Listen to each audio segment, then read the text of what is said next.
الله أكبر الله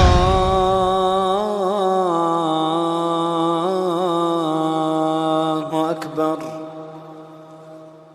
السلام عليكم ورحمة الله وبركاته. إن الحمد لله نحمده ونستعينه ونستغفره ونعوذ بالله من شرور أنفسنا ومن سيئات أعمالنا. من يهده الله فلا مضل له ومن يضلله فلا هادي له. وأشهد أن لا إله إلا الله وحده لا شريك له وأشهد أن محمدا عبده ورسوله صلى الله عليه وعلى آله وصحبه أجمعين. اما بعد، بیان شروع کرنے سے پہلے میں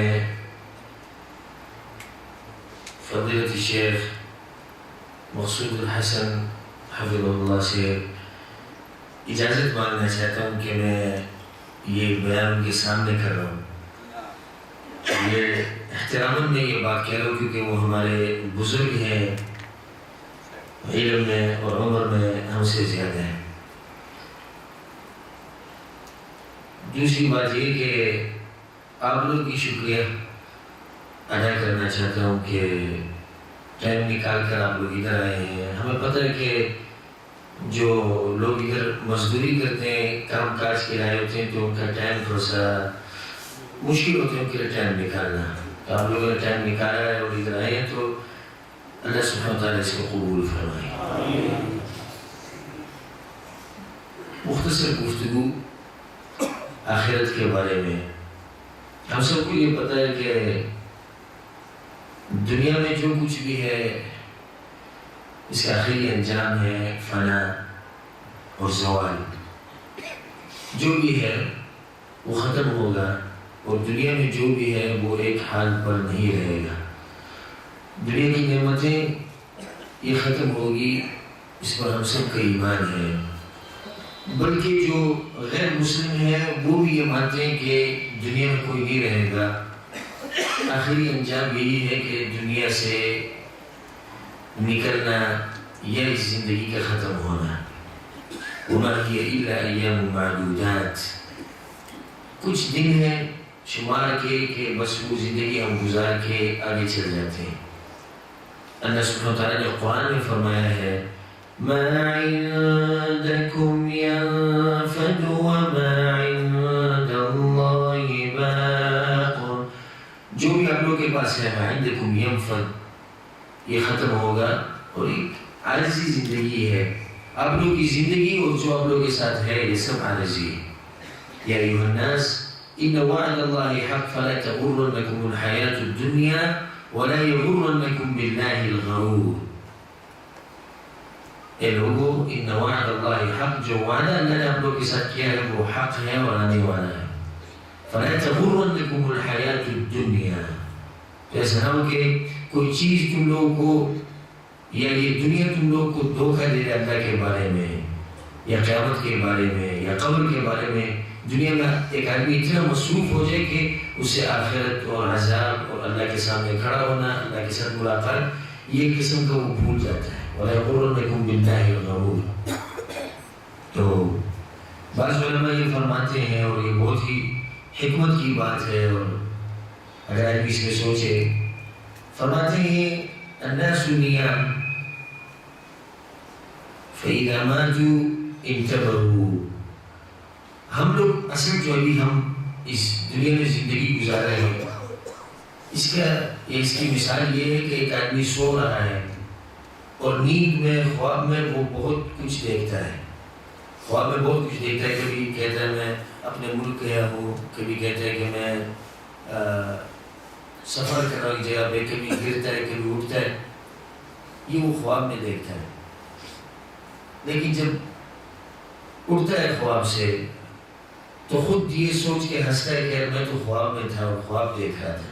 نہ میں کسی ملک گیا ہوں، نہ کہیں اور سفر کیا، نہ میں گیا ہوں. زندگی کی مثال بھی اسی طرح ہے. ابھی ہم لوگ سو رہے ہیں اور جیسے خواب میں ہم لوگ بہت کچھ دیکھتے ہیں، ابھی ہم وہی دیکھ رہے ہیں. گھر بنانا، زمین خریدنا، پیسے جمع کرنا، بچے زیادہ ہونا، شادیاں زیادہ کرنا.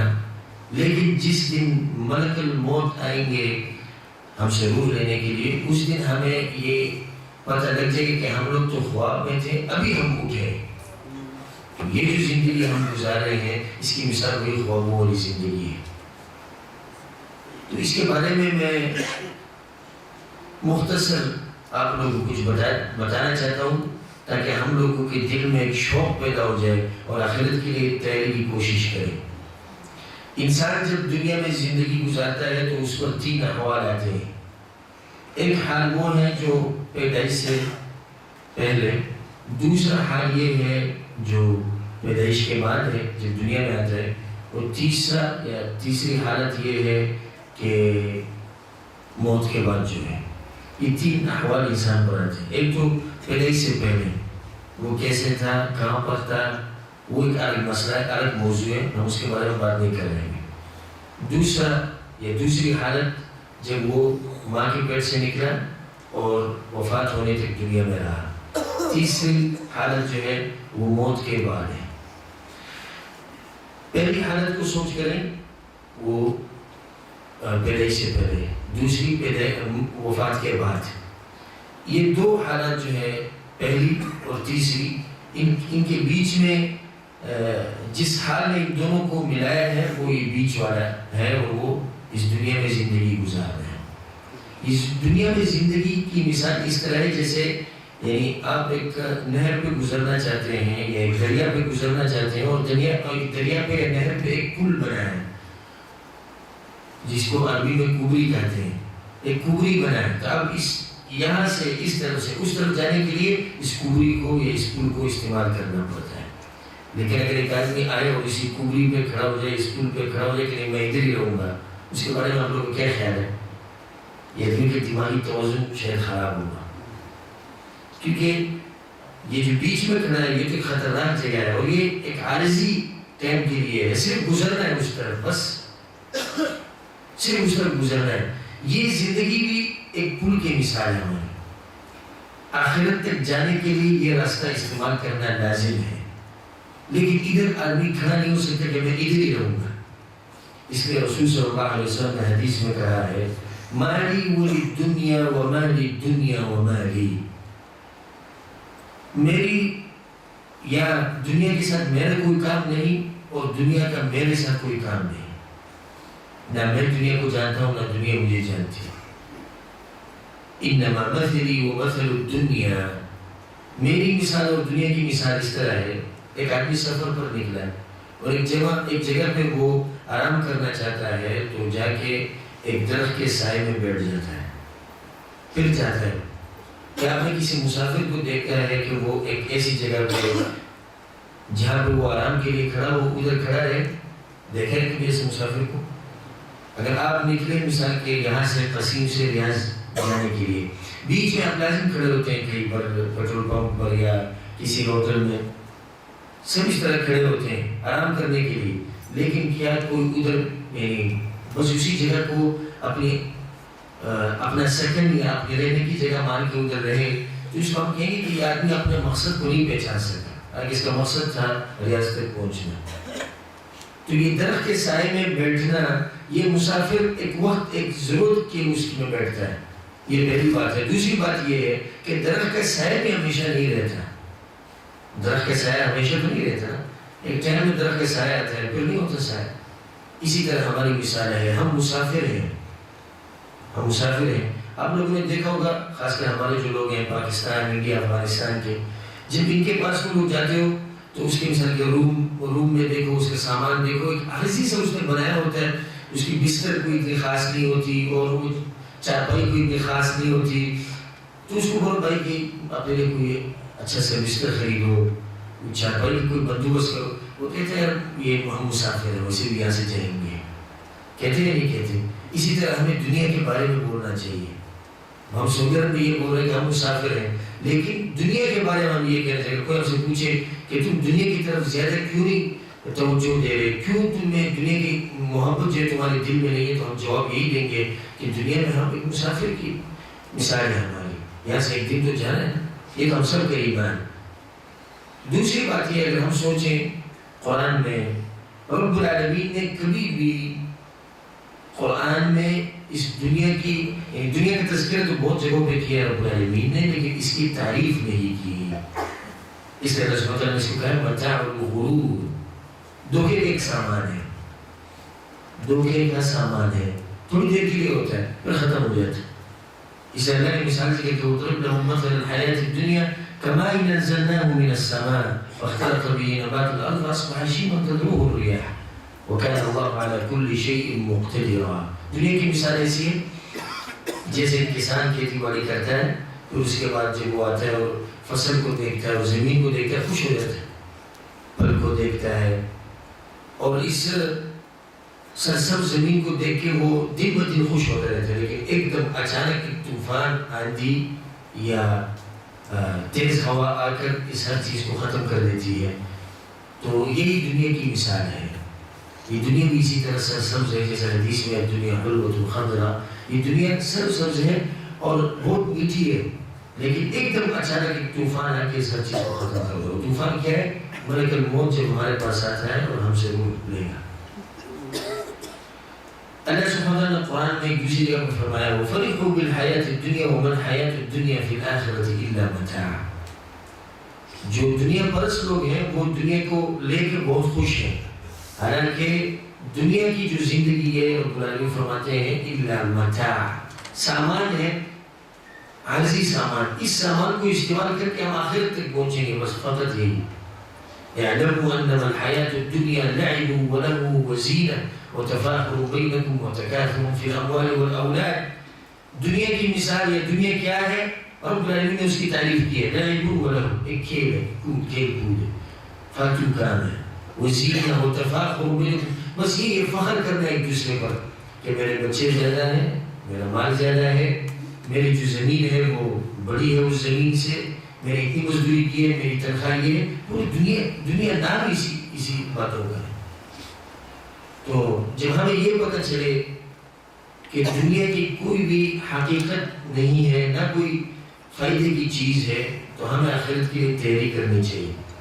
اور آخرت کی تیاری کیسے کریں گے؟ جب آخرت کا ڈر ہمارے دلوں میں ہو، جب قبر کے بارے میں ہم جانتے ہو کہ قبر ہے کیا، ادھر ہوگا کیا، آخرت ہے کیا، قیامت کے دن ہوگا کیا، جب ہم جو ہے آخرت کے لیے تیاری کریں گے۔ لیکن جب ہم جانتے ہی نہیں تو کیا تیاری کریں گے؟ آپ لوگوں نے دیکھا ہوگا جب پاکستان سے، انڈیا سے، افغانستان سے کوئی بھی آتا ہے تو اس کو ادھر کہا جاتا ہے کہ سعودی عرب کا قانون یہ ہے، اس طرح ہے، اس طرح ہے، تو وہ تیاری کرتا ہے پہلے سے۔ لیکن کچھ لوگ اس طرح ہے کہ آگے پھنس جاتے ہیں اس میں، جب پھنس جاتے ہیں تو ان سے پوچھو کیوں، تو وہ کہتا ہے کہ مجھے پتہ ہی نہیں تھا کہ ادھر اس طرح نظام ہوتا ہے۔ اگر ہم قبر کے بارے میں جانتے کہ قبر میں یہ ہوگا، آخرت میں اس طرح ہوگا، رب العالمین کے سامنے کھڑے ہوں گے، یہ حالات ہوں گے، یہ اوصاف ہوں گے آخرت کے، تو ہم لوگ آخرت کے لیے تیاری کریں گے۔ ہر آدمی یہ کہتا ہے کہ آخرت اور وفات اور قبر، جہنم، جنت، یہ الفاظ بہت آپ لوگوں نے سنے ہوں گے، لیکن بہت کم لوگ ہیں الا من رحمہ ربی کہ وہ آخرت کے لیے تیاری کریں گے، بہت کم ہے۔ الذین آمنوا لم تقولون ما لا تفعلون، ایسے باتیں کیوں بولتے ہو جس وقت لوگ یعنی عمل نہیں کرتے اس پر، نہ بس ہمارے زبان تک یہی بات ہے کہ موت، قبر، اللہ کے ساتھ ملاقات، لیکن لسان الحال ہماری زندگی کو دیکھ کے اس طرح لگتا ہے کہ ہم نے کبھی بھی نہیں مانا۔ اس لیے یہ کہا جاتا ہے کہ عجبا لابن آدم کا بچہ بھی بہت عجیب ہے، دنیا میں ایسی زندگی گزارتا ہے جیسے یہ کبھی دنیا سے جائے گا ہی نہیں۔ اور ہمارے حالات کو دیکھو، اگر ہماری زندگی کو کوئی دیکھے تفصیل سے تو کیا وہ یہ کہے گا کہ ہم ایک دن زندگی سے چھوڑ کے جائیں گے؟ کیونکہ ہمارا منصوبہ دیکھو، اتنے گھر بنانے، اتنی زمین خریدنی ہے، شادیاں کرنی ہے، اور بچے اتنے پیدا ہوں گے، اور یہ ہے، وہ ہے، یہ ہو، ایسے لگتا ہے جیسے ہم نے جو ہے ہزاروں سال اس دنیا میں رہنا ہے۔ اور پھر یہی آدم کا بچہ جب وفات ہو جائے اور دنیا سے چلا جائے تو اس طرح چلا جاتا ہے کہ لگتا ہے ایسا ہے کہ جیسے یہ کبھی دنیا میں تھا ہی نہیں۔ ہمارے جو بزرگ ہیں، جو گئے ہیں دنیا سے، کیا ان کے بارے میں کسی کو کوئی یاد بھی نہیں آتی، بلکہ ایسا لگتا ہے کہ وہ تھے بھی نہیں، ایک نام تھا بس۔ ایک دن ہم لوگ بھی اسی طرح قصوں میں رہ جائیں گے۔ کیسے قصوں میں رہ جائیں گے؟ آپ لوگ بچوں کے سامنے اپنے بیٹے کو، اپنے نواسے کو قصہ سناتے ہیں کہ ہمارے جو والد صاحب تھے وہ اس طرح کرتے تھے، آپ کے جو دادا تھے وہ اس طرح کرتے تھے، آپ کے نانا اس طرح کرتے تھے، قصہ. لیکن کبھی وہ نانا کبھی وہ دادا بھی تھے اس دنیا میں، لیکن اب قصے میں رہ گئے. ہم لوگ بھی ایک دن قصے میں رہ جائیں گے، وہ پتہ نہیں کہ کوئی قصہ کرے گا بھی یا نہیں ہمارا. تو آخرت کے لیے تیاری، اور آخرت کے لیے تیاری میں یہ شرط ہے کہ اگر آپ لوگ کو کامیابی چاہیے آخرت کے لیے، یا آخرت آپ لوگوں کو چاہیے، تو دنیا کو نقصان دینا پڑے گا، دنیا کو چھوڑنا ہوگا. عبداللہ بن مسعود رضی اللہ عنہ فرماتے ہیں من اراد الاخرہ اضر بالدنیا، جو آخرت کو چاہتا ہے وہ دنیا کو نقصان دے گا، لازم نقصان دے، کیونکہ دنیا کو بغیر نقصان دیے آخرت نہیں مل سکتی. یہ تو بالکل واضح بات ہے. اس پر مثال یہ ہے، ایک آدمی کو مزدوری مل رہی ہے، ایک جگہ پہ کام ہے، مثلا 1 گھنٹے کا کام ہے یا 2 گھنٹے کا کام ہے، اور اتفاق یہ ہو کہ میں آپ کو 60 یا 70 80 ریال دوں گا. لیکن مسئلہ یہ ہے کہ بیچ میں عشاء کی نماز یا مغرب کی نماز آتی ہے بیچ میں. اب اس آدمی کو آخرت چاہیے. اب اگر آخرت چاہیے تو یہ نماز کے لیے جائے گا، جب نماز کے لیے جائے گا تو کیا ہوگا؟ آپ نے اسے پوچھا ہوگا، اگر نماز کے لیے جائے گا تو کیا ہوگا؟ وہ ایسے اسے کٹیں گے، دنیا کو نقصان ہوگا. لازم اگر آپ کو آخرت چاہیے دنیا کو نقصان لازم دینا ہوگا. یہ عبداللہ بن مسعود رضی اللہ عنہ بول رہا ہے. اور جو دنیا چاہتا ہے وہ آخرت کو نقصان دے گا. اسی مثال میں آپ دیکھ لیں، اگر ایک آدمی کہتا ہے نہیں میں جو ہے نماز پڑھنے نہیں جا رہا کیونکہ مجھے دنیا چاہیے، تو اس نے نقصان دیا کس کو؟ آخرت کو. آخرت کو چھوڑ دیا اس نے. تو اس لیے یہ پہلی بات اپنے ساتھ یاد رکھیں گے. آپ لوگوں کو دنیا آخرت چاہیے تو دنیا کے ساتھ دنیا کو نقصان دینا پڑے گا. یہ عبداللہ بن مسعود رضی اللہ عنہ کا ایک مشہور اور معروف قول ہے. اگر ہم لوگ اس دنیا کے بارے میں سوچیں، قرآن اور حدیث کو کھولیں اور تفصیل سے پڑھیں اور دل و دماغ سے سوچیں تو بالکل ہمارا دل بھر جائے گا اس دنیا سے. حدیث میں ہے کہ یؤتی بانعم اہل الدنیا من اہل النار، آخرت میں قیامت کے دن اس شخص کو لایا جائے گا جو بانعم اہل الدنیا، جو دنیا میں بہت نعمتوں کا خاوند تھا، بہت نعمت تھے اس کے پاس، مالدار، پیسے والا تھا، بچوں والا تھا، اور اس کی شان و شوکت تھی، لیکن وہ ہے جہنمی. تو جب اس کو جہنم میں ڈالا جائے گا کچھ دیر کے لیے پھر نکالا جائے گا تو اس سے پوچھا جائے گا کیا تم نے کبھی نعمتوں کو دیکھا ہے؟ تو یہ کہے کہ نہیں یار میں نے کبھی نعمت نام چیز دیکھی ہی نہیں. یہ دلیل ہے اس پر کہ دنیا یعنی جب ایک ہی یا تھوڑے سے عذاب کی وجہ سے یا آگ کو دیکھنے کی وجہ سے آدمی سے یہ بھول جائے کہ میں نے نعمت کبھی دیکھی نہیں ہے، دلیل ہے اس بات پر کہ اس نعمتوں کا کوئی اتنی حقیقت نہیں ہے جو دنیا میں ہے ہمارے پاس. پھر اس شخص کو لایا جائے گا جو دنیا میں غریب تھا، فقیر تھا، اس کے پاس مسائل بہت تھے، شان و شوکت اس کی اتنی نہیں تھی، لیکن یہ کہ جنتی ہے. اس کو جنت دکھائی جائے گی. پھر اسے پوچھا جائے کہ کیا کبھی تم نے کوئی مصیبت دیکھی ہے، کوئی پریشانی دیکھی ہے؟ وہ کہے گا یا اللہ میں نے نہیں دیکھی کوئی مصیبت. دنیا کی نعمتوں کی وجہ سے آخرت کی نعمتوں کی وجہ سے اسے دنیا کی نعمتیں جو ہیں وہ دنیا کی مصیبتیں بھول جائیں گی. دوسری بات یہ ہے کہ اللہ سبحانہ وتعالیٰ نے ہمیں امر دیا ہے کہ آخرت کے بارے میں ایک دوسرے کے ساتھ مقابلہ کرنا. وَسَارِعُوا إِلَىٰ مَغْفِرَةٍ مِّن رَّبِّكُمْ وَجَنَّةٍ عَرْضُهَا كَعَرْضِ السَّمَاءِ وَالْأَرْضِ وَأُعِدَّتْ لِلْمُتَّقِينَ. وَسَارِعُوا جلدی کرو، ایک دوسرے کے ساتھ مقابلہ کرو دنیا میں، دنیا کے بارے میں، پیسے کمانے میں یا مزدوری میں یا محنت میں. وَسَارِعُوا إِلَىٰ مَغْفِرَةٍ مِّن رَّبِّكُمْ، رب العالمین کی طرف سے جو مغفرت ہے، بخشش ہے، اس کی طرف جو ہے دوڑ لگاؤ، ایک دوسرے سے مقابلہ کرو. وَجَنَّةٍ عَرْضُهَا السَّمَاوَاتُ وَالْأَرْضُ، وہ جنت کی طرف. لیکن کہیں پر بھی ہمیں یہ نہیں کہا گیا کہ دنیا میں ایک دوسرے کے ساتھ مقابلہ کرو. لیکن ہمارے حالات تو یہی بتا رہے ہیں اور ہماری زندگی کو دیکھو تو یہی نتیجہ نکلتا ہے کہ ہم لوگ دنیا میں ایک دوسرے کے ساتھ مقابلہ کرتے ہیں، لیکن آخرت میں یا دین کے بارے میں کوئی بھی کسی سے مقابلہ نہیں کرتا. آپ نماز کے لیے آئے مسجد میں، فلاں شخص مسجد کی پہلی صف میں بیٹھا ہوتا ہے ہمیشہ. ہمارے دل میں یہ کبھی آئے نہیں ہے کہ میں کل اس سے بھی جلدی مسجد آؤں. یہ نہیں آیا ہمارے دل میں. اللہ من رحم ربی، بعض لوگ ہیں ہم. لیکن اگر آپ دیکھیں کسی کو کہ اس کی 5,000 تنخواہ ہے، 6,000 تنخواہ ہے، تو کل سے ہم بھی کوشش شروع کریں گے کہ اتنی محنت و مزدوری کرے کہ ہمیں بھی 5,000 6,000 7,000 ریال ملے، حالانکہ اس کا امر ہمیں نہیں دیا گیا، آخرت کے لیے مقابلہ کرنا چاہیے۔ تو زندگی کا مختصر قصہ یہی ہے، زندگی کا مختصر قصہ، من تراب علی تراب الی تراب، مٹی سے ہم پیدا ہوئے تھے، مٹی پر زندگی گزارنی ہے، اور آخری نتیجہ کیا ہے؟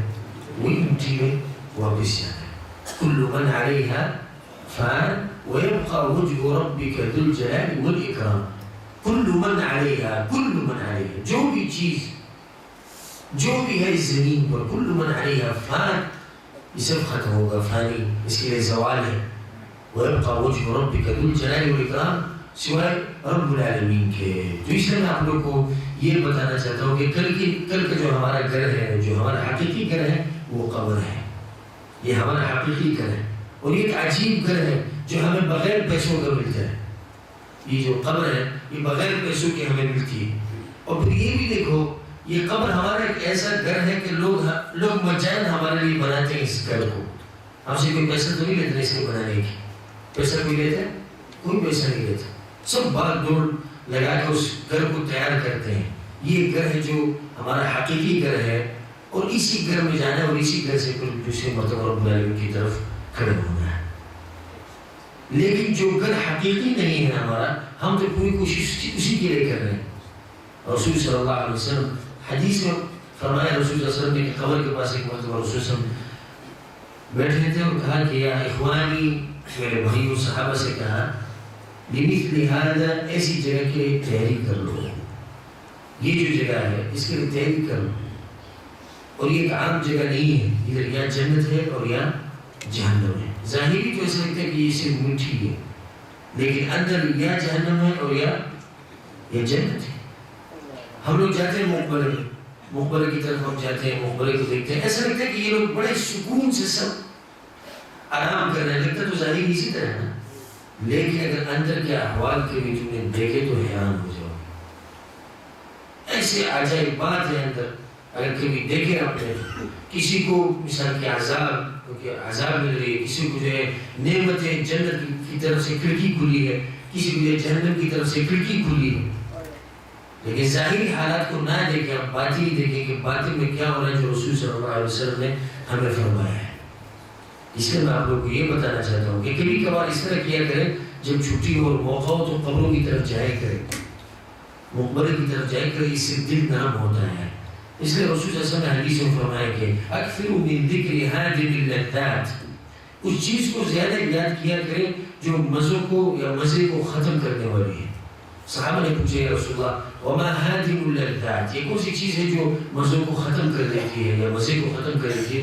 رسول اللہ صلی اللہ علیہ وسلم نے کہا الموت، موت کو بار بار یاد کیا کریں، قبر کو یاد کیا کریں، قبر کی زیارت کیا کریں، اس سے آپ کے دل میں ایک نرمی پیدا ہوگی اور آخرت کی ایک سوچ بھی ہوگی۔ اس لیے سب سے یہ بات نقل ہے کہ جب کسی کا جنازہ مثال کے آیا اور اس کو دفنا رہے، کوئی پوچھتا کہ یہ فلان یہ کون ہے جنازے والا، تو وہ جواب دیتا تھا کہ یہ تم ہو یا میں ہوں، یہ تم ہو یا میں ہوں، یا یہ آپ ہے یا میں ہوں۔ اس کی کیا مطلب ہے اس بات کہ یہ آپ ہے یا میں ہوں؟ مطلب یہ ہے کہ ایک دن میں بھی اسی طرح ہوں گا یہاں پر، یا ایک دن آپ بھی اسی طرح یہاں پر آئیں گے۔ اس لیے میں آپ سب لوگ بھائیوں کو یہ بتانا چاہتا ہوں کہ یہ باتیں جو میں بتا رہا ہوں کچھ، یہ لازم آپ پر آئیں گی۔ ہم روزانہ گھر سے نکلتے ہیں اور پھر گھر واپس آتے ہیں، نکلتے ہیں اور واپس آتے ہیں، لیکن ایک دن اس طرح آئے گا آپ پر کہ آپ گھر سے نکلیں گے لیکن واپس نہیں ہے۔ ہم جاتے ہیں قبروں، جاتے ہیں کسی کو دفنانے کے لیے، کسی پر جنازہ پڑھنے کے لیے، پھر واپس آ جاتے ہیں، لیکن ایک دن اس طرح ہے کہ آپ مقبرہ جائیں گے لیکن واپس نہیں ہے۔ مقبرہ آپ جاتے ہیں، اپنے پیروں میں داخل ہوتے ہیں، ادھر جا کے دفنا کے دعا کر کے واپس آتے ہیں، لیکن ایک دن 4 بندوں کے کندھوں پہ آپ جو ہے مقبرے میں داخل ہوں گے۔ یہ لازم ہم پہ یہ حالات ہیں، ہر شخص پہ یہ حالات ہیں۔ تو سب بھائیوں سے یہی گزارش ہے کہ اس کے لیے تیاری، اس سفر کے لیے جو آخرت کی سفر ہے، آخرت کا سفر بہت ہی عجیب سفر ہے۔ آپ لوگوں نے تو دنیا میں سفر بہت کی، مثال کے اگر دوسری نہیں کی، یہ سفر تو سب نے کیے، یعنی کوئی انڈیا سے سعودی عرب ہے، کوئی پاکستان سے ہے، کوئی افغانستان سے ہے، کوئی یہاں سے اپنے ملکوں کی طرف آپ لوگ گئے ہیں. ایک یہ سفر ہے جو دنیا میں ہم کرتے ہیں، اور ایک سفر ہے السفر الی الآخرہ. السفر من الدنیا الی الآخرہ، ایک سفر دنیا سے آخرت کی طرف. ان دونوں، ایک سفر جو دنیاوی سفر ہے اور ایک اخروی سفر ہے، ان دونوں میں کیا فرق ہے؟ کچھ فروق ملاحظہ کریں. ایک فرق یہ ہے کہ دنیا میں جب ہم سفر کرنا چاہتے ہیں تو پہلے کام کیا کرتے ہیں؟ ٹکٹ کے لیے پیسے جمع کرتے ہیں. اور بہت لوگ سعودی عرب میں بیٹھے ہیں، اپنے ملک نہیں جا سکتے ٹکٹ کی وجہ سے، ٹکٹ نہیں ان کے پاس. یہ دنیاوی سفر کے لیے ہے. لیکن جو اخروی سفر ہے، اس میں ٹکٹ رب العالمین کی طرف سے مجانا ہے. اس کے لیے پیسے جمع کرنے کی ضرورت نہیں کہ ٹکٹ خریدنی نہیں، وہ ٹکٹ رب العالمین کی طرف سے.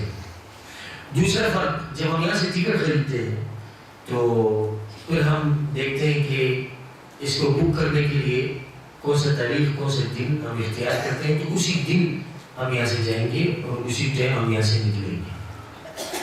جو آخرت کا جو سفر ہے، اس میں ٹکٹ کا ٹائم اور جانے کا ٹائم جو بھی ہے تفصیل، وہ پہلے سے رب العالمین نے لکھ دی تقدیر میں. اب یہ تو کنفرم ہے کہ ہم جائیں گے یہاں سے، لیکن کب جائیں گے اس کا علم رب العالمین کے پاس ہے. جو دنیا کا جو سفر ہے، اس میں یہ ہوتا ہے کہ ہمیں یہ پتہ ہے کہ جانا کہاں سے ہے. جہاز یہاں سے جائے گا ریاض سے، یا جائے گا جدہ سے، یا مثال کے دبئی سے، اور پھر آخری جو منزل ہے، جو ہدف ہے جہاز کا، وہ کدھر ہے؟ وہ فلان ملک ہے. یہاں جو آخرت کا سفر ہے، اس کا یہ پتہ نہیں کہ وقت کے مطابق کہ جہاز کس ٹائم نکلے گا، یہ سفر کس ٹائم شروع ہوگا، لیکن یہ پتہ ہے کہ یہ سفر شروع کہاں سے ہوگا. دنیا سے شروع ہوگا، اسی زندگی سے شروع ہوگا، اسی دنیا سے شروع ہوگا. نتیجے کا ہمیں پتہ نہیں کہ یہ سفر جہنم پہ رکے گا یا یہ سفر جنت پہ رکے گا. نتیجے کا پتہ نہیں. اور اللہ سبحانہ تعالیٰ ہم سب کو جو ہے، ہم سب کو یہ جو آخرت کا سفر جو آنے والا ہے، اس کو جنت پہ ہی ختم کرے. ایک دوسرا فرق ملاحظہ کریں کہ جب ہم جاتے ہیں دنیا کے دنیاوی سفر میں، تو ادھر پوچھتے ہیں ٹکٹ والے سے کہ کتنا کلو سامان ہم لے سکتے ہیں اپنے ساتھ، تو وہ کہتے ہیں 45، 40، 50. اور جو آخرت کا سفر ہے، اس میں صرف 2 چیزیں اپنے ساتھ لے جا سکتے ہیں، عمل اور کفن. اس سے زیادہ کچھ بھی نہیں لے سکتا آپ سے. اس لیے میں آپ کو یہ بتا رہا ہوں، جو مال ابھی آپ کما رہے ہیں، جس اولاد کے لیے آپ ابھی لگے ہوئے ہیں، یہ مزدوری کر رہے ہیں، محنت کر رہے ہیں، بوڑھے ماں باپ جو ملک میں بیٹھے ہیں بیچارے، بیوی ملک میں ہیں، بچے ادھر ہیں، آپ ادھر آئے ہوئے کس کے لیے؟ بچوں کے لیے، تاکہ ان کو کھانا ملے، تاکہ وہ راحت کے ساتھ، خوشی کے ساتھ زندگی کو گزار سکے. یہ بچے بھی آپ کے ساتھ نہیں جا سکتے، کوئی بھی نہیں جا سکتا. آخرت کے سفر میں یہ لازم ہے کہ آدمی بالکل اکیلا ہوگا، اور اس کے ساتھ 2 میٹر کفن اور اعمال کی اجازت ہے. تیسری کوئی بھی چیز لے جانے کی اجازت نہیں. یہ سفر ایک دن ہم پر آئے گا، یہ سفر ہم بھی شروع کریں گے. ایک دن فون آئے گا میرے بارے میں، آپ کے بارے میں، السلام علیکم. السلام علیکم، میں فلان، کیا خدمت ہے، کیا فرمانا چاہتے ہیں؟ یار وہ فلان جو ہے وہ کل رات کو وفات ہوئی. آج نماز کے بعد، عصر کی نماز کے، ظہر کی نماز کے بعد اس مسجد میں اس کا جنازہ ہوگا. یہ ایک مرتبہ ہمارے بارے میں بھی کہا جائے گا، ہمارے بارے میں نہیں ہوگا. جن کے بارے میں بولا گیا ہے اسی طرح، کبھی وہ بھی ہمارے جیسے اس طرح بیٹھے تھے، لیکن ایک دن بولا گیا کہ یار وہ فلان جو ہے اچانک بس ہمارے ساتھ بیٹھا تھا اور ایک دم بس وفات ہوئی. اسی طرح ہمارے بارے میں بھی کہا جائے گا. اس آخرت کے لیے سوچ کریں کہ یہ سفر ایک دن لازم شروع ہونا ہے. عجیب بات یہ ہے کہ سفر کی شروعات ہی اتنے سخت مرحلے سے ہوگی کہ آدمی سوچتا ہے کہ یار جب پہلا مرحلہ اتنا سخت ہے تو آگے مرحلے پتہ نہیں کیسے ہوں گے. پہلا مرحلہ ہے وہ کون سا مرحلہ ہے؟ آخرت کے سفر میں پہلا مرحلہ کون سا ہے؟ قبر میں اترنا. اللہ اکبر. صرف اسی قبر کو دیکھو تو آدمی ڈر جاتا ہے کہ یار شروعات جب یہاں سے ہوگی تو پتہ نہیں آگے کون سے مراحل سے یہ بیچارہ گزرے گا. اس لیے امام حسن بصری رحمہ اللہ فرماتے ہیں کہ 2 راتیں اور 2 دن یہ انسان پر بڑے عجیب باتیں ہیں. بہت ہی سخت دن 2 اور سخت راتیں. ان سخت راتوں میں سے جو 2 ہیں ان میں سے ایک رات امام حسن بصری رحمہ اللہ نے ذکر کی ہے. وہ یہ جو پہلی رات ہوگی آپ قبر میں مردوں کے ساتھ گزاریں گے وہ بہت سخت رات ہوتی ہے. پہلی رات آج آپ جو ہے مثال کے بیوی کے ساتھ تھے, اچھے بستر میں, کمبل اے سی لگا ہوا ہے, نعمتوں میں, آس پاس میں بچے, اور کل آپ مردوں کے پاس پڑے ہیں. یہ رات بڑی عجیب رات ہوتی ہے. عجیب ایک تو یہ ہوتی ہے کہ پہلے مرتبہ آدمی ایسی نعمتوں سے اٹھ کے مٹی کے اندر آیا ہے. پہلی مرتبہ وہ بیوی بچوں کو چھوڑ کے ایسے لوگوں کا پڑوسی بن گیا جو باتیں بھی نہیں کرتے. ایسے لوگوں کا پڑوسی بن گیا ہے کہ جو ایک دوسرے کا حال بھی نہیں پوچھتے. حالانکہ بیچ میں مسافہ اتنا نہیں ہے, یہ بہت نزدیک ایک دوسرے کا, بہت نزدیک پڑوسی ہیں, لیکن ایک دوسرے کا حال نہیں پوچھ سکتے, نہ ایک دوسرے کے پاس جا سکتے ہیں, نہ ایک دوسرے کے ساتھ کسی مصیبت میں کھڑے ہو سکتے ہیں کہ چلو میں آپ کے ساتھ مدد کرتا ہوں تاکہ عذاب کم ہو جائے.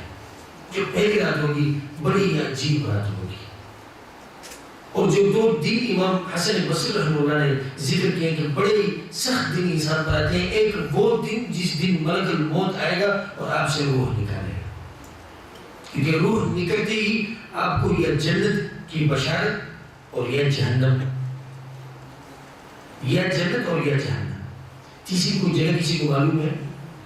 ہاں, اگر کسی کے پاس علم ہے تیسری, کہیں تیسری بات بھی ہے تو وہ بتائیں. جب روح نکلے گی یا یہ من اہل جنت اور یا من اہل النار والعیاذ باللہ. اللہ سبحانہ تعالیٰ ہم سب کو اہل جنت میں سے شمار کرے. یہاں سے مرحلہ شروع ہوا آخرت کا. میں آپ کو یہ بتانا چاہتا ہوں کہ آپ میرے باتوں کو دل سے سنیں, اور جو بات دل سے سنی جاتی ہے وہ دل میں ہی واقع ہوتی ہے. اور میں اتنا دور سے آیا ہوں, ریاض سے آیا ہوں, آپ لوگوں کے پاس مہمان ہوں, اور مہمان کی مہمان نوازی کرنی چاہیے, یہ تو آپ سب کو پتہ ہے نا. میری مہمان نوازی یہ ہے کہ میرے باتوں کو غور سے سنو. بس میں دل سے نصیحت کر رہا ہوں تو دل کو کھولو تاکہ دل میں یہ نصیحت اترے. جس دن آپ جب صبح اٹھتے ہیں کپڑے پہنتے ہیں نا, یہ کپڑے پہنتے ہیں, کبھی شیشے میں دیکھتے ہیں, آئینے میں دیکھتے ہیں کتنا خوبصورت لگا ہوں, کیسے لگا ہوں. آپ کو یہ پتہ ہے کہ یہ کپڑے آپ خود اتاریں گے یا کوئی اور اتارے گا آپ سے, اس کا علم نہیں. لیکن ایک دن اس طرح لازم ہے کہ یہ کپڑے جو آپ نے پہنے یہ کوئی اور اتارے گا آپ سے. یہی انسان جو بڑے بڑے باتیں کرتا ہے دنیا میں یہ کروں گا, میں وہ کروں گا, یہ انسان پھر ایک چارپائی پہ لیٹا ہوتا ہے, ایک جگہ لیٹا ہوتا ہے, اور 2-3 بندے لگے ہوتے ہیں اس کو غسل دے رہے ہوتے ہیں, یہ کچھ نہیں بول سکتا. لیکن اگر یہ زندہ ہوتا تو کسی کی مجال تھی کہ یہ کرتا ہے, اس کے کپڑے کاٹ کے اس کو نہلاؤ, کوئی کر سکتا تھا؟ نہیں کر سکتا, اور نہ وہ اجازت دیتا ہے اس کی. لیکن ایک دن یہ لازم آپ پر آئے گا کہ آپ کے ساتھ یہی حال ہوگا. پھر اس کے بعد کفن, اور پھر آپ کے بچے, آپ کے احباب, وہی لوگ آپ کو اٹھا کے قبر لے کے جائیں, وہی لوگ آپ کو اٹھا کے قبر لے کے جائیں. اس لیے رسول صلی اللہ علیہ وسلم نے حدیث میں فرمایا ہے کہ جب انسان وفات ہو جاتے ہیں تو قبر تک اس کے ساتھ کتنی چیزیں جاتی ہیں؟ 3. کون سی؟ مال, اولاد, عمل. تو 2 جو ہے وہ واپس آ جاتی ہے اور ایک ہی رہتا ہے, وہ ہے عمل. جو چیز ہمارے ساتھ باقی رہتی ہے اس کی ہم نے کبھی سوچ نہیں کی ہے, اور جو آنے والی ہے ہم اس کا سوچ رہے. یہی اولاد, یہی بچے, یہی بیوی, یہ آپ کے ساتھ قبر میں ایک رات نہیں گزار سکتے. اگر کسی کو یاد ہے تاریخ میں ایسا کوئی واقعہ کہ بچے نے باپ کے ساتھ قبر میں پہلی رات گزاری ہو, یا بیوی نے شوہر کے ساتھ یا شوہر نے بیوی کے ساتھ, تو ہمیں بتا دیں. کسی کو ایسا واقعہ یاد ہے کہ وہ فلان جو ہے اپنے باپ کے ساتھ بہت محبت کرتا تھا, کیونکہ باپ نے پوری عمر سعودی عرب میں گزاری تھی, اس کے لیے مزدوری محنت, تو اس وجہ سے اس نے پہلی رات جو اپنے باپ کے ساتھ قبر میں گزاری کی. سنا ہے آپ لوگوں نے؟ بلکہ زیادہ تر تو ایسا ہوتا ہے جو ہمارے بھائی ہیں باہر ملکوں میں, ان کے والدین وفات ہو جاتے ہیں اور یہ بیچارے جنازے تک نہیں پہنچ سکتے. یہ انسان اس کو قبر میں رکھ کے اس کے بیوی بچے واپس رہتے ہیں، اس کا مال جو ہے وہ بھی قبر تک جاتا ہے. ایک آدمی ہے، اس کے پاس طاقت ہے، مال زیادہ، گاڑیاں اور جو سیکورٹی ہے، جتنی بھی چیزیں قبر تک جا سکتی، لیکن کیا یہ مال قبر کے اندر رکھا جا سکتا ہے؟ نہیں. اور اس کے ساتھ اندر عمل ہی رہ جاتا ہے. ادھر ایک حدیث میں آپ لوگ کو سنا دیتا ہوں. حدیث یہ ہے، امام ترمذی رحمہ اللہ علیہ کا ہے، ابو سعید خدری رضی اللہ عنہ کی حدیث ہے. اگرچہ اس کی سند میں تھوڑا سا مقال ہے. رسول صلی اللہ علیہ وسلم اس حدیث میں فرماتے ہیں کہ ایک مرتبہ رسول صلی اللہ علیہ وسلم مسجد میں آئے، مسجد نبوی میں داخل ہوئے تو کچھ جوان لوگوں کو دیکھا جو بیٹھے تھے، وہ ہنس رہے تھے، ایک دوسرے کے ساتھ گفتگو پہ ہنس رہے تھے. تو رسول صلی اللہ علیہ وسلم نے ان کو فرمایا کہ آپ لوگ آخرت کو اور موت کو یاد کرتے تو ہنستے نا. اگر آپ لوگ آخرت کو یاد کرتے اور موت کو یاد کرتے تو آپ لوگ ہنستے نا. تو آگے حدیث میں فرمایا ہے فَإِنَّهُ لَمْ يَأْتِ عَلَى الْقَبْرِ يَوْمًا إِلَّا تَكَلَّمَ فِيهِ. ہر روز یہ قبر جو ہے کچھ باتیں کرتا ہے. یہ قبر جو ہے یہ کچھ بولتا ہے انسانوں کو. ایک بات یہ کہتا ہے کہ انا بیت الغربہ، انا بیت الوحدہ، انا بیت التراب. یہ قبر کی آواز ہے، انا بیت الغربہ. اس کا مطلب یہ کہ قبر یہ کہتی ہے کہ میں کسی کو جانتا نہیں ہوں، میں کسی کے ساتھ یعنی کسی کے ساتھ دوستی یا واسطہ ادھر کچھ بھی نہیں چلتا. جتنے بھی لوگ ادھر آتے ہیں میں ان کو جانتا نہیں. دوسری انا بیت الوحدہ، میرے پاس جو بھی آتا ہے وہ اکیلا آتا ہے، دو یا تین یا کوئی اس کے ساتھ نہیں آ سکتا. لازم اگر ادھر آنا ہے تو کیا کرنا ہے؟ ایک ہی شخص آئے گا، دو نہیں آ سکتے. انا بیت التراب، میں مٹی والا گھر ہوں. ابھی ہمیں کوشش کریں اپنے گھر بنائے، رخام لگاؤ، یہ لگاؤ، وہ لگاؤ، لیکن یہ مٹی والا گھر ہے. اس کے کچھ علماء عجیب بات فرماتے ہیں کہ اے انسان تو مٹی، اور جب قبر میں رکھا جائے گا تو نیچے کیا؟ مٹی، اوپر مٹی، دائیں مٹی اور بائیں مٹی اور تو بھی مٹی. انسان یہاں پہ انسان کے قصے ختم ہو جاتا ہے، بس اپنے حقیقت پہ چلا گیا. دنیا کا جو قصہ ہے بالکل ختم. ایک نیا قصہ، ایک نئی زندگی شروع ہوئی اور وہ ہے آخرت کی زندگی. میں اپنے موضوع کو زیادہ طول نہیں دینا چاہتا کیونکہ شیخ محترم بھی بیٹھے ہیں، لیکن آخر میں بس بیان کے آخر میں آپ لوگ کو یہی نصیحت کرنا چاہتا ہوں کہ یہ قبر کی زندگی کو اپنے سامنے رکھیں، آخرت کی زندگی کو سامنے رکھیں. پھر اس کے بعد جو زندگی ہے اللہ اکبر، رب العالمین کے سامنے کھڑا ہونا. یوم یقوم الناس لرب العالمین، وہ دن جب لوگ رب العالمین کے سامنے کھڑے ہوں گے. کتنا عجیب دن ہوگا. ہر چیز کے بارے میں پوچھا جائے گا، حساب کتاب. ایک دن ہم سب کے سامنے آنے والا ہے. ایک دن ہم رب العالمین کے سامنے کھڑے ہوں گے. حدیث میں ہے کہ رسول صلی اللہ علیہ وسلم فرماتے ہیں ما منکم من احد، آپ لوگوں میں سے جو بھی شخص ہے سیکلمہ ربہ، اس کا رب اس کے ساتھ ڈائریکٹ باتیں کرے گا.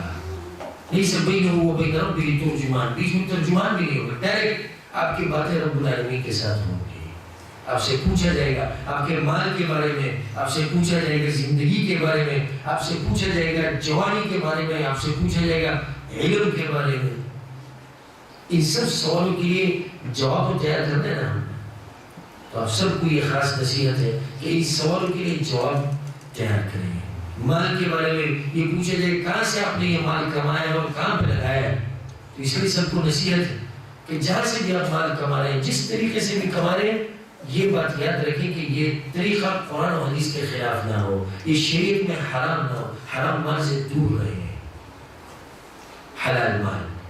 اتنا آپ نے سفر کیا ہے، اتنے دور بیٹھے ہیں، دوست احباب رشتہ دار سب کو اپنے چھوڑ دیے ادھر بیٹھے ایک ایسے ملک میں جو لوگ نہ ہمارے زبان والے ہیں، جو ہمارے نہ نسب والے ہیں، نہ ان کو پہلے سے جانتے ہیں، نہ ہمارا کوئی ان کے ساتھ رشتہ ہے، صرف پیسے کمانے کے لیے.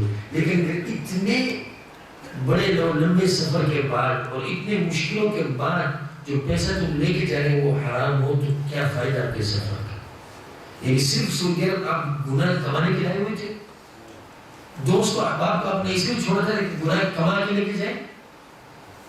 تو ہم نے بہت بھائیوں کو اور دوستوں کو دیکھیں کہ آج کل وہ لوگ یہ نہیں سوچتے کہ حرام ہے حلال ہے، لیکن پیسہ جیب میں آنا چاہیے، خاص کر کمپنیوں میں. اور مجھے اس طرح لگ رہا ہے اللہ عالم کہ غالباً جو ادھر بھائی بیٹھے ہوئے یہ کمپنیوں والے ہیں. اور کمپنیوں میں یہ حاضری لگوانا جھوٹ کی یہ ایک عام سے طریقہ بن گیا ہے. چلو میری طرف سے تم بھی لگا دو کہ میں حاضر ہوا آتا نہیں مزدوری کے لیے، حرام ہے. کفیل کہتا ہے، مدیر کہتا ہے، مینیجر کہتا ہے کہ جا کے سامان لے کے آؤ میرے لیے، یہ فلان چیز لے کے آؤ. یہ لے کے جاتا ہے دکان والے کو بولتا ہے اس میں زیادہ پیسے لے لو، یہ دکان والے سے اس کے اتفاق ہوتا ہے، یہ حرام ہے. اور اس طرح بہت مثالیں ہیں. میری موضوع یہ نہیں ہے لیکن ایک بس اشارہ کر دیا میں نے اس کا کہ حرام کو چھوڑ، کیونکہ اس کے بارے میں پوچھا جائے گا کہاں سے کمایا اور کہاں پر لگایا، یہ بھی ایک سوال ہے. چلو ہم نے حلال مال ہی کمایا. اب یہ تو پہلے سوال کا جواب ہے کہ مال میرا کیا ہے؟ حلال ہے. لیکن لگایا کہاں پر؟ لگایا کچھ لوگ والعیاذ باللہ پیسے کما کے، حلال پیسے مزدوری محنت کر کے، لوگوں کی باتیں سن کے، ان سخت حالات میں پیسے کما کے آخر میں کہہ کے ٹی وی خرید کے اور پاکستان انڈیا اپنے ملک بھیج دی. لگایا کہاں پر؟ ڈش لگا دی. لگایا کہاں پر؟ روزانہ جو ہے حرام کے کسی کام میں لگایا. یہ مثال کہ آج کل کے جو فتنہ نکلا ہے موبائل کو انٹرنیٹ کا، اور سب بھائیوں کو میری گزارش ہے اور درخواست ہے اور منت ہے آپ سب سے کہ اللہ کے بندوں یہ موبائلوں سے جتنا دور رہو گے، جتنے دور رہو گے اتنے تم لوگ رب العالمین کے نزدیک رہو گے. خاص کر یہ جو فیس بک نکلا ہے آج کل، اور یہ ٹویٹر اور یہ یوٹیوب، اس نے لوگوں کا، مجھے معاف کرنا اگر میری تعبیر سخت ہو، اس نے لوگوں کا بیڑا غرق کر دیا ہے. کہاں سے کہاں تک لوگوں تک پہنچا دیا ہے. نہ اب مسجدوں میں کوئی آ رہا ہے، نہ کوئی قرآن کی تلاوت کر. پہلے جب ہمارے پاس یہ موبائل نہیں تھے تو ہم اسی ٹائم میں جو موبائل ہم دیکھتے ہیں قرآن پڑھ لیا کرتے تھے کبھی کبھار. لیکن اب وہ کبھی کبھار کی تلاوت بھی نہ رہی. اس وجہ سے فیس بک کی برکت سے، کیونکہ ہم فیس بک دیکھتے ہیں.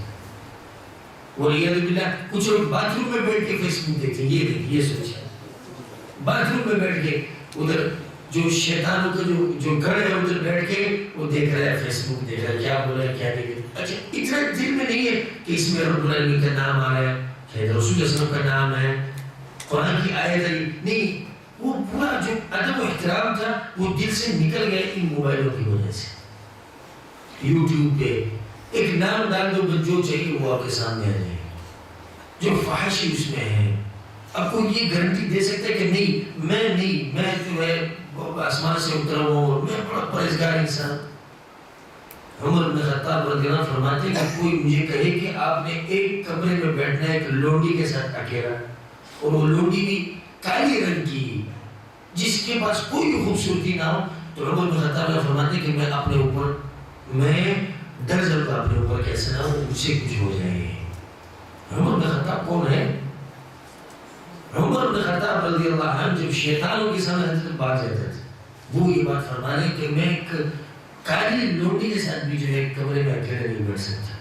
جب وہ یہ بات کہہ رہا تھا، کیا ہم لوگ اپنے اوپر نہیں ڈرنا چاہیے؟ ڈر لینا چاہیے یا نہیں؟ تو یہ سب نصیحت ہے. اچھا فیس بک چلانے کی ضرورت کیا ہے آپ کو؟ میں یہ سوال کرنا چاہتا ہوں. ایک آدمی ہے وہ ایک تجارت کر رہا ہے، ایک آدمی ہے وہ کچھ اس کی بڑی بزنس ہے، یا ایک عالم ہے، عالم دین ہے، لوگوں کو مسائل بتا رہا ہے، یا ایک سیاسی شخصیت ہے، یا کوئی اس طرح اور یعنی جو با اثر با رسول شخصیت ہے، وہ کام کر رہا ہے، کوئی بات اس کو ضرورت ہے. لیکن ایک آدمی سادہ انسان مزدوری کر رہا ہے اپنی، کوئی نہ اس کو جانتا ہے، بس یہ اپنے رشتہ داروں کے پیسے کما کے، اس کو فیس بک کی ضرورت کیا ہے؟ بولے میں رابطہ رکھتا ہوں، میرے سے رابطہ رکھتے ہو تو اس کے لیے کچھ پروگرام ہوتے ہیں خاص، اس کو ڈال کے رابطہ رکھیے. لیکن یہ یوٹیوب اور فیس بک آج کل جو جس نے لوگوں کو رب العالمین سے دور کیا ہے، اس میں ایک یہ چیز ہے. یہ موبائلوں کی کوئی ضرورت نہیں ہے. بہت عظیم یہ بڑے شیطان ہم نے جیب میں رکھے ہو. مسجد میں سلام پھیرنے کے بعد پہلے ہم ذکر کیا کرتے تھے، ایک زمانہ تھا. ابھی سلام پھیرنے کے بعد جو ہے موبائل کھول کے دیکھتے رہتے ہیں مسجد میں. یہ بھی کوئی سوچ نہیں تھی کہ رب العالمین کے گھر میں بیٹھے، چلو گھر سے نکل کے بعد باہر دیکھنے اندر ہی نہیں گئے. سب بڑے نصیحت کہ جس کو ضرورت نہیں ہے جس کو کوئی ضرورت نہیں ہے وہ انٹرنیٹ کو استعمال نہ کرے، جس کو کوئی ضرورت نہیں ہے وہ ان موبائلوں کو استعمال نہ کرے۔ ایک شخص مجھے کہے کہ یار آپ نے ہم پہ پابندی لگا دی، یہ کیا بات ہوئی؟ اللہ نے نعمتیں دی، ہم اس سے فائدہ اٹھانا چاہیے۔ اللہ نے نعمتیں دی، فائدہ اٹھاؤ۔ اگر ضرورت نہیں ہے تم فائدہ اٹھا سکتے ہو دوسرے طریقے سے۔ کچھ لوگ کہتے ہیں ہم بیانات سنتے ہیں، بیانات تو اس موبائل میں بھی ہوتے ہیں، اس میں ہو سکتے ہیں نہیں، اس میں میموری لگاؤ، اس میں موبائل، اس میں بھی سن سکتے ہیں۔ ویڈیو دیکھتا ہوں، اس میں بھی ویڈیو دیکھ سکتے ہیں۔ کیا ضرورت ہے کہ آپ نے یہ والا موبائل خریدا جو ٹچ والا آج کل چل رہا ہے؟ یہ نصیحت انشاءاللہ اس نصیحت کا عمل کرو گے یا نہیں؟ دوسری خاص نصیحت میری سب بھائیوں سے یہ ہے، داڑھی کے بارے میں ہے۔ ابھی تھوڑی دیر پہلے میں نے کہا کہ ہم ایک دن ہمیں قبر میں رکھا جائے گا، کہا ہے لکھا؟ تو ہم سب اس دن کے بارے میں بڑے فکر مند ہیں کہ جب ہمیں قبر میں رکھا جائے گا اور یہ لوگ واپس ہو جائیں گے اور ان کے قدموں کی آواز ہم سن لیں گے، سبحان اللہ کتنا عجیب وقت ہوگا وہ کہ یار دنیا میں تم نے چھوڑ دیا کیا؟ سب لوگوں نے چھوڑ دیا۔ پھر دو فرشتے آئیں گے، منکر و نکیر، سوالات اور جوابات ہوں گے اور زندگی کا خلاصہ تھوڑی دیر میں نکلے گا، پوری زندگی کا خلاصہ تھوڑی دیر میں نکل جائے گا۔ تو داڑھی کے بارے میں یہ نصیحت ہے، جب ایک انسان وفات ہوتا ہے تو کچھ علماء یہ فرماتے ہیں کہ اس مسئلے میں اختلاف ہے کہ اگر اس کے ناخون بڑے ہو تو ناخون کاٹنا مستحب ہے، اگر اس کے مونچھیں بڑے ہو تو مونچھیں چھوٹے کرنا کیا ہے؟ مستحب ہے۔ کچھ علماء کی یہ رائے ہے۔ اب میں آپ لوگوں سے یہ سوال کرتا ہوں، بیٹا کو وفات ہو، اس کے ناخون بڑے تھے چھوٹے کر دے، کوئی بات نہیں۔ ایک آدمی وفات ہوا، اس کی مونچھیں بڑی تھی چھوٹی کر دے۔ ایک آدمی وفات ہوا، اس کی داڑھی نہیں ہے، اس کے ساتھ کیا کریں گے؟ کوئی طریقہ آپ کو معلوم ہے؟ کسی کے پاس کوئی علاج ہے اس کا؟ ہاں کیا کریں تاکہ داڑھی اس کی نکل آئے؟ سب بھائیوں کو نصیحت ہے کہ یہ داڑھی اللہ کے بندوں، یہ ایک لوگ کہتے ہیں سنت ہے۔ سنت کا مطلب ہے کہ رسول صلی اللہ علیہ وسلم کا طریقہ ہے۔ سنت کا مطلب یہ نہیں کہ اگر چھوڑ دی تو ثواب ہے، نہیں چھوڑی تو گناہ نہیں۔ اس ایک بال لینا داڑھی سے، ایک بال، یہ گناہ کبیرہ ہے، گناہ کبیرہ، کیونکہ اس پر وعید ہے خالف الیہود والنصارى خالف المجوس، یہود و نصارہ کی مخالفت کرو، مجوس کی مخالفت کرو۔ ہم لوگ خاص کر یہ انڈیا کے فلموں نے اس نے بہت لوگوں کو خراب کر دیا ہے، گھر کے ماحولوں کو خراب کر دیا ہے، ہماری شکلوں کو بگاڑ دیا ہے، ہمارے جو اسلامی رسم و رواج ہے اس کو ختم کر دیا ہے۔ ہمارا معاشرہ بالکل ایک فلمی معاشرہ بن گیا ہے، بالکل ایک فلمی معاشرہ۔ یہ قصہ تو آپ لوگوں نے سنا ہوگا، ایک شخص فرما رہے تھے کہ میں جب گھر آیا اور میری والدہ وفات ہوئی تھی تو ایک ایسا موقف میں نے دیکھا کہ بس میں حیران رہ گیا۔ موقف کیا تھا؟ بولا کہ جب میں گھر آیا میری چھوٹی بیٹی تھی، اس کے ساتھ میں بیٹھا، اس کو پتہ تھا کہ دادی وفات ہوئی، تو کہہ رہے کہ وہ بیٹی میرے پاس آئی اور کہا کہ ابا جان دادی کو جو ہے کب جو ہے جلائیں گے جیسے کہ ہندو لوگ جلاتے ہیں؟ اچھا یہ اس نے کہاں سے سنا ہے؟ کہاں پر دیکھا ہے؟ باپ نے سکھایا اس کو؟ نہیں، باپ نہیں سکھایا، لیکن باپ نے کچھ لوگوں کو کہا ہے کہ وہ اس کو سکھا رہے ہیں۔ کس کو کہا ہے؟ یہی فلموں والوں کو۔ گھر میں ڈش فلم یہ جب چلتے ہیں تو اس کی کرامات یہی ہے، اس کا نتیجہ یہی نکلتا ہے کہ ان کا مزاج ہندو بن جاتے ہیں، ان کا مزاج، ان کا معاشرہ ہندو والا معاشرہ بن جاتا ہے۔ تو سب بھائیوں کو نصیحت ہے کہ داڑھی یہ رسول صلی اللہ علیہ وسلم کا طریقہ، یہ پیغمبروں کا طریقہ، اس کو چھوڑ دیں، اس کو معاف کر دیں۔ رسول صلی اللہ علیہ وسلم حدیث میں کہا ہے اس کو معاف کر دیں۔ معاف کرنا کیا ہوتا ہے؟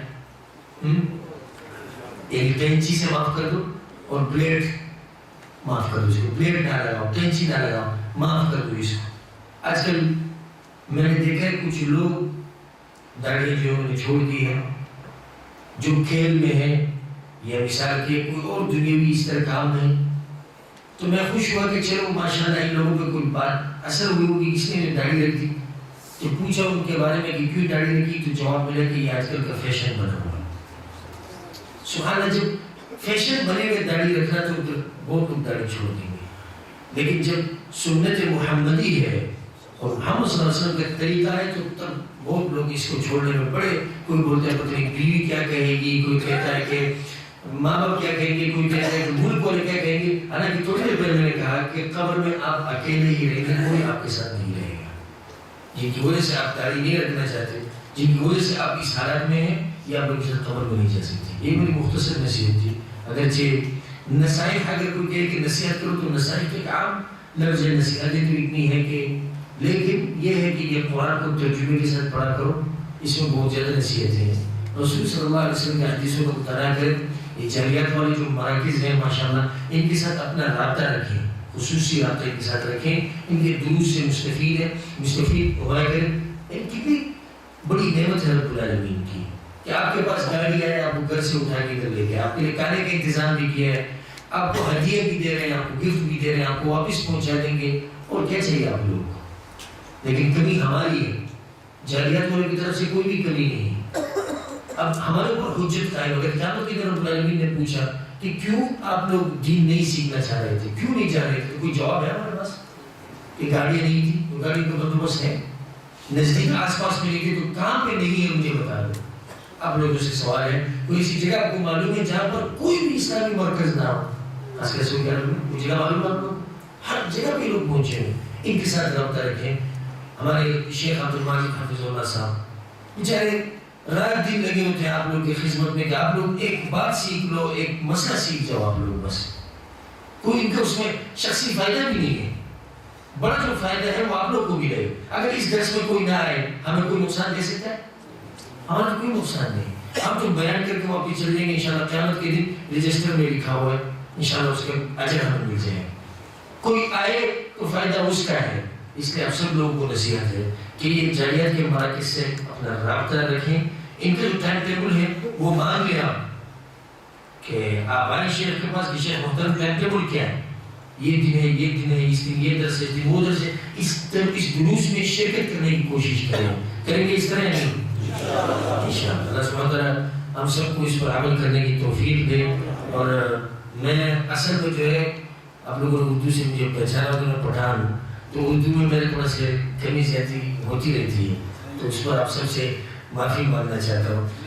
ایسے ہمارا ایک ساتھی فرماتے ہیں, اس کو کسی نے کہا کہ آپ اردو میں بیان کریں, تو وہ تھوڑی دیر اس طرح چپ بیٹھا تھا. تو اس نے کہا کہ پٹھان جب کچھ میں بات کرتا ہے یہ اس طرح جیسے اونٹ کو شلوار کو پہنا ہے. یعنی پٹھانوں کا یہ مسئلہ اس کے ساتھ اردو کے ساتھ یہ قدیم زمان چلا آ رہا ہے.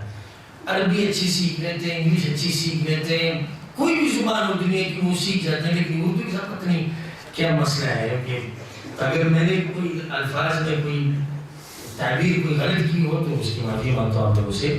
اور آخر میں رب العالمین کی شکر گزار ہوں, خاص شکریہ رب العالمین کا. پھر اس کے بعد مکتب جالیات النہضہ کا, اور خصوصاً شیخ عبد الماجد حافظ اللہ کا, کہ انہوں نے ہمیں موقع دیا, ہم کمزور لوگوں کو, اور ہمیں بلایا وہاں سے کہ آپ آئے ہوئے ادھر بیان کریں. اور یہ سب ان کی آپ کے ساتھ محبت ہے. آپ لوگوں کے لیے وہ باہر سے لوگوں کو مبارک, شیخ محسود صاحب کو حافظ اللہ, ان کو باہر سے, ہمیں باہر سے صرف یہ کہ آپ لوگ کچھ نیا سنیں, کچھ نئے علماء دیکھیں تاکہ آپ لوگوں میں جوش اور جذبہ ہے. لیکن نتیجہ یہ نکلے کہ آپ لوگ آہستہ اور کمزور ہو رہے ہیں, تو یعنی کبھی کے لیے شیخ پھر اور محنت نہیں کریں گے اور کوشش نہیں کریں گے. تو آپ لوگ بھی جذبے اور جوش کے ساتھ آئیں تو انشاءاللہ کل اور مہمان آئیں گے, دوسرے دن اور مہمان آئیں گے, اور انشاءاللہ یہ ایسا مرکز آباد رہے گا. ہمیشہ یہاں پہ نئے علماء آتے رہیں گے انشاءاللہ. اور خصوصاً میں شیخ محترم محسود حسن صاحب کا شکر گزار ہوں کہ وہ ادھر بیٹھے تھے, لیکن ادھر ان کے ادھر بیٹھنا اور میروں کے سامنے بیان کرنا یہ میرے لیے ایک شرف ہے کہ شیخ حافظ اللہ بیٹھے تھے اور میں نے بیان کیا. شیخ ہمارے بزرگ ہیں, اور شیخ سے آخر میں پھر معافی مانگتا ہوں کہ میں نے ان کے سامنے یہ الفاظ کہے. اللہ تعالیٰ عالم صلی اللہ علیہ وسلم.